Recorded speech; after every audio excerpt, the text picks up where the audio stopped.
They say money talks. But for Jasmine Moore, respect was always louder. Born and raised in the heart of New Orleans, Jasmine was a woman whose silence had never been mistaken for submission.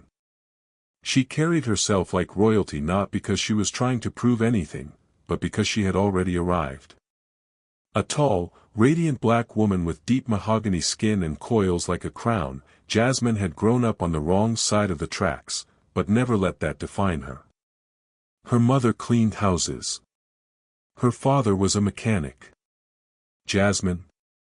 She was a tech genius, a startup success, and the CEO of a multi-million-dollar cybersecurity company by 35.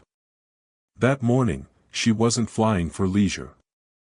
She was flying to close the biggest government contract of her career in D.C. And she had booked herself, very intentionally, a first-class seat. Dressed in an elegant navy jumpsuit, tailored perfectly to her frame, with diamond studs and Louboutin heels peeking out, Jasmine arrived at the airport with her assistant, Marcus. Her Chanel carry-on glided behind her like a silent statement. Her makeup was flawless, subtle, commanding. She didn't need to yell to be noticed. She checked in with ease, gliding through TSA pre-check, sipping a macchiato in a first-class lounge, tapping through her emails. Nothing seemed out of place, until she reached the gate. Now boarding first class, Group 1, the agent called. Jasmine stepped forward. "Ma'am," the flight attendant, a blonde woman in her mid-40s named Stacy, blocked her casually with a clipboard in hand. "Economy is boarding later." Jasmine arched a brow. "I'm in 1A. Stacy didn't even glance at the boarding pass. "I'm sure there's been a mistake. First class is reserved for our premium passengers." "I am a premium passenger." Stacy looked at the boarding pass with a smirk, then blinked as if stunned. Oh, I see. Just a moment."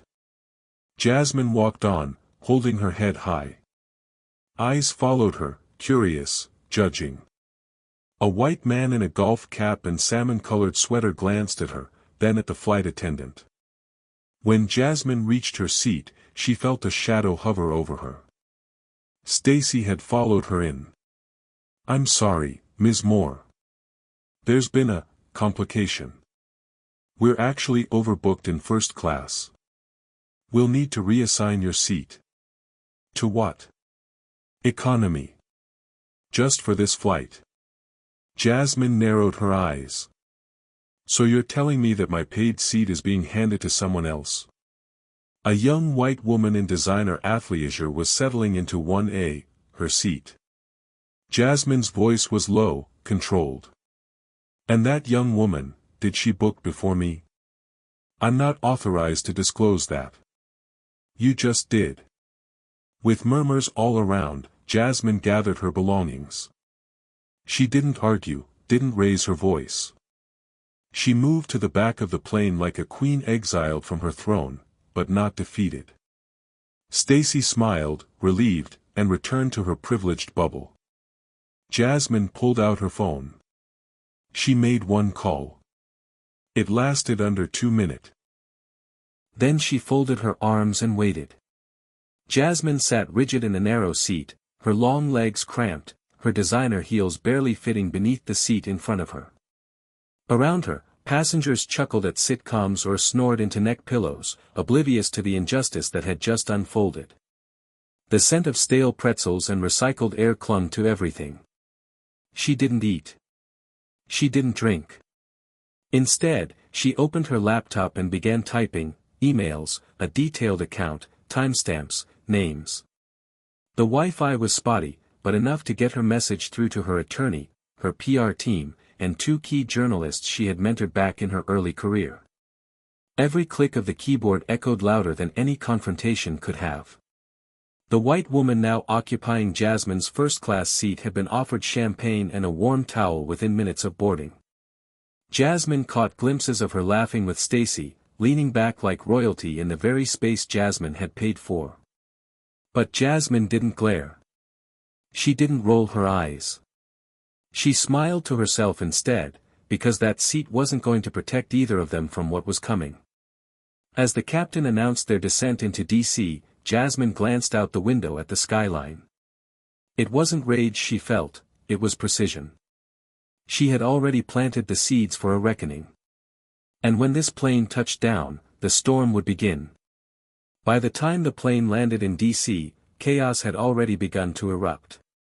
At the gate, Jasmine was met not by one but 3 airline executives, all pale and panicked.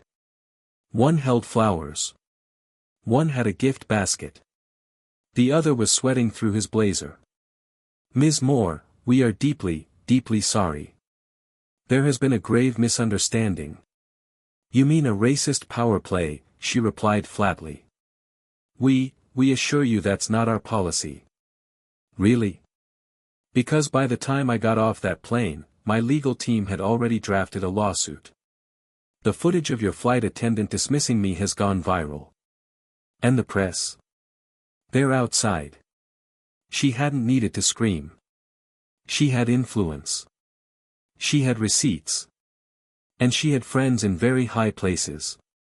Turns out the complication that Stacy mentioned was actually a favor for a wealthy donor connected to a board member. The airline had knowingly removed Jasmine from her seat to make room for someone more preferred. What they hadn't realized was who Jasmine was, or who she knew. In the next 48 hours, Jasmine's story made national news. The CEO of the airline issued a public apology. Stacy was suspended pending investigation. Civil rights organizations rallied behind Jasmine. The FAA launched an inquiry. And Jasmine? She announced she was starting a nonprofit to fight travel discrimination. The lawsuit was settled quietly, but not cheaply. Sources say it cost the airline 8 figures. Not because Jasmine needed the money, but because they needed the lesson. She walked away, not with a refund, but with dignity, justice, and the world's attention. If stories like this moved you, stories about justice, dignity, and truth, don't just watch. Be part of the movement. Subscribe to our channel for more real, powerful narratives that expose injustice and celebrate resilience. Hit the bell so you never miss a story that speaks truth to power.